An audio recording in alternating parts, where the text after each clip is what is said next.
Hello বন্ধুরা, আমি আয়েশা। যারা সয়াবিন জিনিসটাকে পছন্দ করেন না তাদের বক্তব্য হলো, সয়াবিন কি কখনো মাংসর মতন হয়? কথাটা পুরোপুরি ফেলে দেওয়া যায় না, কিন্তু সয়াবিনটাকে যদি একটু মাংসর স্টাইলে রান্না করা যায় তাহলে খেতে কিন্তু কোনো অংশেই খারাপ লাগে না। আমার আজকের রেসিপি হলো সেই সয়াবিন যাকে একটু মাংস স্টাইলে রান্না করছি। দেখুন, এখানে উপকরণে রেখেছি 2 চা চামচ আদা রসুনের পেস্ট, 1 চা চামচ ভিনিগার, 2 চা চামচ টমেটো সস, 1 চা চামচ নিয়েছি ডার্ক সয়া সস। এখানে কিছুটা আদা কুচি, কয়েকটা রসুন কুচি আর কয়েকটা কাঁচা লঙ্কা কুচিয়ে রেখেছি। আর এখানে গুঁড়ো মশলার মধ্যে আমি নিয়েছি স্বাদ মতো লবণ, 1 চা চামচ লাল লঙ্কার গুঁড়ো, 2 চা চামচ চিনি এবং নিয়েছি 2 চা চামচ কর্নফ্লোর। মূল উপকরণে নিয়েছি আমি 100 গ্রাম সয়াবিনকে গরম জলে ভিজিয়ে রেখেছি। আর আমি 3টে মাঝারি সাইজের পেঁয়াজ এবং একটা ছোট সাইজের ক্যাপসিকামকে খুব ছোট করে টুকরো করে কেটে নিয়েছি। আর একটু দেখতে ভালো হবে কালারের জন্য আমি টমেটোর বিচিটাকে ফেলে দিয়েছি, এটা সম্পূর্ণ অপশনাল। এবার সয়াবিনটাকে আমি ম্যারিনেশন করব। জল ঝরিয়ে নিয়েছি, এর মধ্যে দিয়ে দিলাম 2 চা চামচ আদা রসুনের পেস্ট, দিয়ে দিচ্ছি 3 চা চামচ কর্নফ্লোর,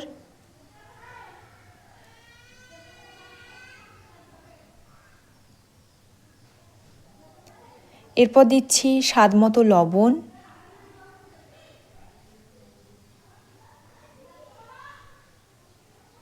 ঝালের জন্য দিয়ে দিলাম 1 চা চামচ লাল লঙ্কার গুঁড়ো। এটা আপনারা যে যেমন ঝাল পছন্দ করেন সেই বুঝে দেবেন। যেহেতু আমি সয়াবিন নিজেই একটা নিরামিষ পদ, তাই আমি এই ম্যারিনেশনে কিন্তু কোনো ডিম ব্যবহার করলাম না। আপনারা ডিম কিন্তু ব্যবহার করতে পারেন, তাতে অবশ্যই টেস্টটা একটু ভালো আসবে, কিন্তু আমি ডিমটা এক্ষেত্রে স্কিপ করছি। এই ম্যারিনেশনটা আমি মিনিট 10 জন্য রেখে দেব। কড়াই গরম হলে তাতে বেশ কিছুটা পরিমাণ সাদা তেল আমি দিয়ে দিচ্ছি। তেলটা খুব ভালো করে গরম হলে আমি একদম হাই হিটেই সয়াবিনগুলোকে একটা একটা করে ভেজে নেব। এখানে কিন্তু ফ্লেমটা আপনারা কমাবেন না, কারণ লো ফ্লেম বা মিডিয়াম ফ্লেম থাকলে কিন্তু সয়াবিনের কোটিংগুলো খুব ভালো মতন থাকবে না, ছেড়ে ছেড়ে যাবে, তাই হাই ফ্লেমেই ভেজে নেব। দেখুন, সয়াবিনগুলো আমার ভাজা হয়ে গেছে। আমি খুব বেশি লাল করে কড়া করে ভাজবো না, কারণ তাতে করে সয়াবিনের উপরটা ক্রিস্পি হলেও ভেতরটা কিন্তু খুব বেশি শক্ত হয়ে যাবে, সফট ভাবটা থাকবে না। দেখুন, আমার সমস্ত সয়াবিনগুলো কিন্তু ভাজা হয়ে গেছে। এবার অন্য একটা প্যানে আমি 3 চা চামচ মতন সাদা তেল দিয়ে দিলাম। এরপরে রসুন কুচিটা দিয়ে দিচ্ছি, এরপরে আদা কুচিটাও দিয়ে দেব।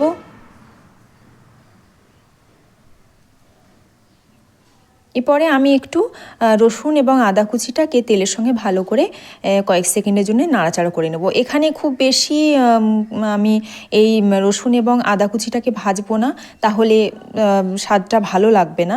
সামান্য একটু কাঁচা গন্ধটা যাওয়া পর্যন্ত ভেজে নিয়েছি। তারপরে আমি কেটে রাখা সবজিগুলো এর মধ্যে সব দিয়ে দিচ্ছি। এই সবজিগুলোকেও আমি মোটামুটি হাই ফ্লেমেই একটু ভেজে নেব, খুব বেশি নরম করব না, তাহলে কিন্তু খেতে ভালো লাগবে না।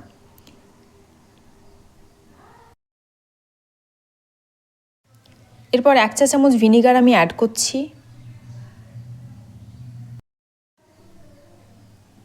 এরপর আমি সস দুটো অ্যাড করছি। এখানে 1 চা চামচ ডার্ক সয়া সস এবং 2 চা চামচ টমেটো সস দিয়েছিলাম, মিক্সড করে রেখেছিলাম, সেটা অ্যাড করছি।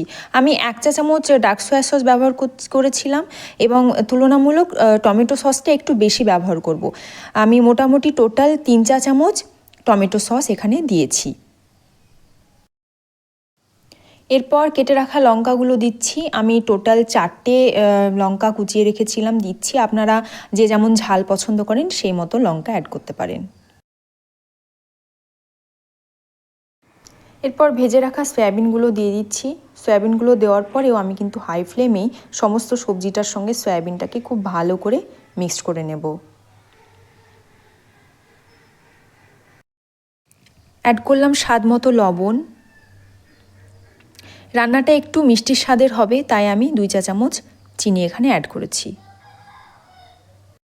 ফুটন্ত গরম জল আমি এরপরে দিয়ে দিচ্ছি। গরম জলটা দেওয়ার পরেও আমি কিন্তু 1 মিনিট এটাকে ফুটতে দেব। তাতে করে কি হবে, সয়াবিনের ভেতরটা খুব সফট হবে এবং খেতে ভালো লাগবে।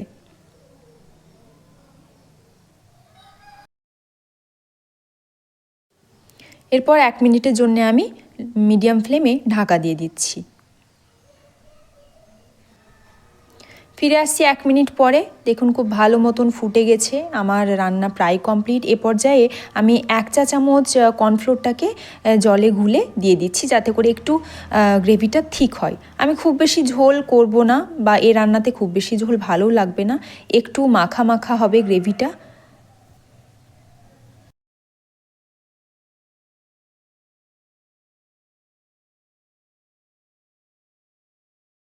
আবার কয়েক সেকেন্ড ফুটে উঠলেই আমার রান্না রেডি হয়ে গেছে।